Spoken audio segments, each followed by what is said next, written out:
Hey everybody, Joe Vanourney, Cherry the Geek TV. We are here at San Diego Comic-Con 2025 talking MeTV's Svengoolie. And look who we have with us. It's Gwengoolie, Sarah Palmer, looking stylish. I was almost going to wear the exact same thing, and I'm glad I didn't because that would be awkward. That would have been really awkward.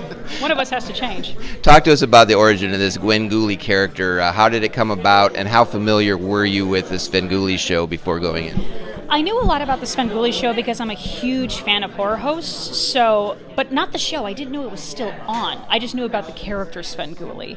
And when I developed this character, I knew I wanted something in the 50s and 60s where all horror hosts started. So I went back to, Vanourney as Vampira in 1951. So I kind of just took from there and was like, let's just base it off these characters. And I have a green streak in my hair as Gwen. And the reason why I have that is it's a nod to the original Svengoolie, Jerry G. Bishop, who had this, if you ever saw the original Svengoolie, he had long green hippie hair, and that's why I have it. So it's a little nod to him. Awesome. You mentioned all these horror hosts in the 50s, 60s, 70s, and 80s. I think every city in America had a host. What do you think it is about Svengoolie and the Sven Squad and this particular show that has made it last all these years and kind of rise on a national level? I think it's because he does tread the line of family friendly.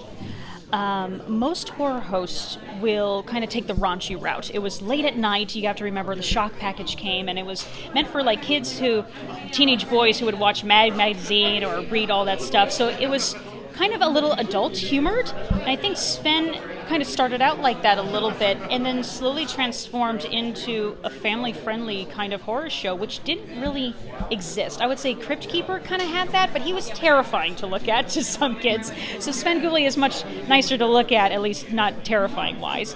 And I just think it's more family-friendly. I think that's why it's lasted through the generations, because once the family grows up, then they make their kids watch it, and it just keeps going like a cycle. So the show plays all different kinds of horror movies, right? Absolutely. Sarah Palmer, what's your go-to horror movies? Universal monster classics, Hammer horror, slasher films, campy stuff?